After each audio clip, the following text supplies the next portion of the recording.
3 losses in a row, capped by a 6-1 stinker against the Devils.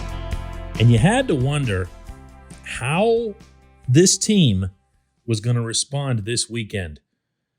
Well, don't wonder anymore, and definitely don't wonder ever who leads the way. Good morning to you. Good Monday morning. I'm Dejan Kovacevic of DK Pittsburgh Sports. This is Daily Shot of Penguins.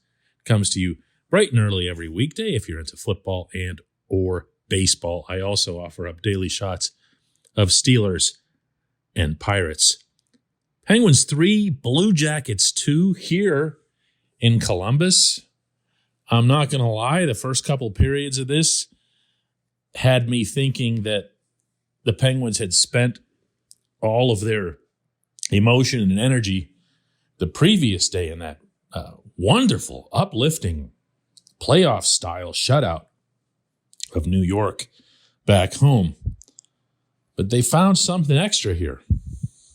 And they put together a 2-goal third on a gorgeous power play setup for Evgeny Malkin. And then the captain came through. 2:14 left. He went hard to the net, took Jack Roslovic with him. Roslovic was actually riding him. And the two of them arrive at the crease, and Elvis Merzlikins tries to reach up over them with his glove, and Sid runs into that too. Puck drops down in front of Sid. He's the only one who knows where it is there, and he's at the beach and shoots it into the ocean. An outstanding effort, and it was part of a weekend's worth of outstanding efforts from him. I felt like in the game against New York, he was not only the Penguins' best player, but also their most physical. Yes, I said physical as it relates to Sidney Patrick Crosby. And the reason for that is he was the one that was setting the tone. He was the one who was doing the pushing and shoving between whistles, often instigating it. Why? Well, simply put, it's not to send a message to the opponent. That sort of thing hardly ever works. The message that he's actually sending, and it does get received, is back to his own bench. It's to those third and fourth liners who never, ever, ever score goals. But at least you can get something out of them if they play with passion and grit and grime and all that other intangible stuff that they really ought to be getting anyway from people who never score. Sid was outstanding, including here last night. Here's Mike Sullivan on that subject afterward. It's a huge goal. It's such a big time. I just loved our resilience tonight. It was a hard fought game, and I think he personified it. And that goal was an example of it. Just, he's so good around the net. He's, in my mind, the best player in the game and in and around the net. He's so strong on pucks, and he's, and he plays with a ton of courage. He goes to that area all the time. He's got one of the best sticks in the league. I just think the resilience that the group showed, and just staying with it, and we felt like our power play had a lot of really good looks. If we were going to get another one, we felt like we were going to score. I actually said that to them after the second period. And those guys did a terrific job. They ended up getting it done for us. But, Sid's goal at the end, I just think just personifies the resilience that this team showed tonight. I love that. He paints the goal as symbolic or emblematic. I'm here to tell you, in a lifetime of covering sports, I have not dealt with too many coaches who are comfortable with that sort of thing, because it can sound, excessively syrupy. And Sullivan isn't that. But Sullivan does understand that on this specific subject, meaning Sid, almost nothing that he can say could be considered over the top within their own world. And he maximizes the Sid impact inside that world, inside that locker room. This portion of Daily Shot of Penguins is brought to you by the good people at the Greater Pittsburgh Community Food Bank, where they're committed to providing food for all of our neighbors in need across Western Pennsylvania. They, in turn, need your help. Find out how $1 can be turned into 5 full meals for those in need. Visit pittsburghfoodbank.org. Look, I'll repeat that I don't feel like this game was a great big rah-rah moment in the season. But there was a lot of a plus component to take from it. A, bouncing right back after the game against the Rangers. It took a little while, but they summoned just enough. B, immediately and authoritatively erasing that Devils game and really the whole 3-game losing streak that preceded this. But C, I think, is the biggest. And that's that Sid continued to demonstrate not only what the Penguins can be, but also, if I can get a little negative here after a win, what they need to continue pursuing. Meaning Sullivan, meaning Ron Hextall and Brian Burke. Because this supporting cast isn't getting it done. We see on a regular basis how it needs to be done and how the Penguins succeed when they apply the Mike Sullivan system, when they perform with the same passion that we saw from Sid this weekend and others. I don't mean to just isolate on Sid. There's a lot of guys who played well. But it starts with Sid. That's why I'm taking this particular route. But what they can't be expected to do is to keep carrying passengers, to keep carrying players who are treating their shifts as if they are killing time and then skating safely back to the bench.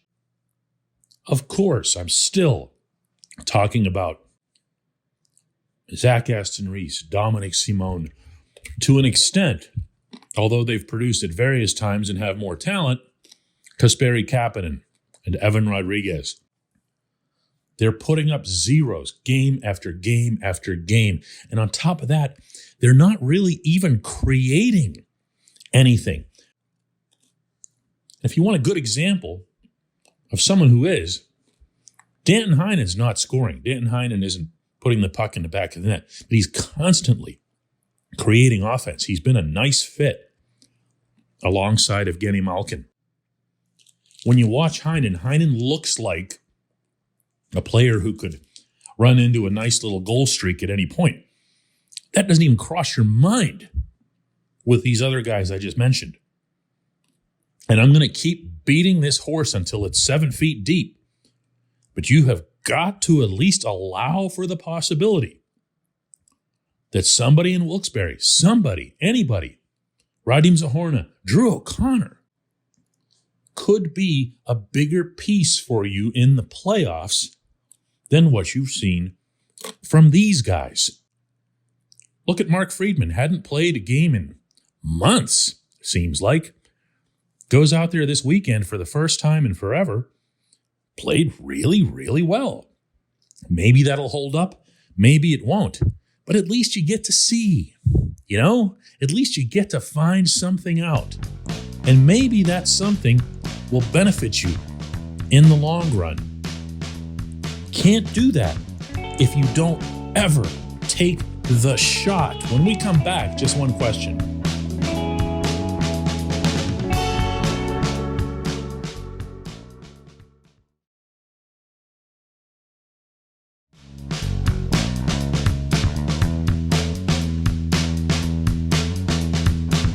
And today's J1Q comes from Kenny, who says, how good has Marcus Pettersson been back on the blue line? Certainly a stronger year than last. I feel like he's finally playing up to that contract. Well, Ken, I agree with you. First of all, I look back at Marcus's erratic showing last year. It wasn't disastrous. I didn't even think it was demoralizing. I believed in him throughout that based on what I saw when he first came over from Anaheim. This is a really good hockey player at both ends of the rink. And more than anything else, he is a really, really smart dude. I know I can say that sort of thing about a lot of people, but when I say it about Marcus, just put it in all bold, all caps. He's someone who's thinking his game, not just when he's playing, but also applying himself when he's not. One thing that Marcus told me about 3 weeks ago up in Boston before the game up there against the Bruins was that he approached this past offseason, a little differently than he had in previous years. He wanted to, I don't want to say it, have a total overhaul of his game, because it's not like it was that flawed, but he wanted to examine what happened last season that didn't work. He didn't want to run from it. He didn't want to pretend that it didn't exist. And he didn't want to accept, for that matter, that, he was just going to be some skinny third pairing guy who gets his brains beat out every night. Although that does happen to him occasionally. He's kind of a wiry guy. But I can also tell you that he and John Marino were both challenged, and together by Hextall and by Burke before last offseason to step up and become a reliable second pairing for the Penguins. You mentioned the contract, and I'm going to guess that that's at least part of why there's no GM in a cap sport who isn't concerned about getting value for the money, in large part because of the cap space that's involved. The Penguins, for anybody who doesn't know, have the highest paid defense corps in the NHL. So you'd better be getting everything that you can out of them, in parentheses, which is to say nothing at all like what Brian Dumoulin gave them last night, end parentheses. These guys, both of them, Pettersson and Marino, took that on themselves, worked with Todd Reardon, the assistant coach most responsible for the defensemen, and became better players. Yeah, we see hiccups once in a while, particularly with Marino. Marino's still pretty young and still pretty new to the NHL, we forget. But they've been very, very good, and it's been a big, big part of the success that the Penguins have had to date. I appreciate the question. I appreciate everyone listening to Daily Shot of Penguins, and we're going to do another one of these tomorrow after I get back home.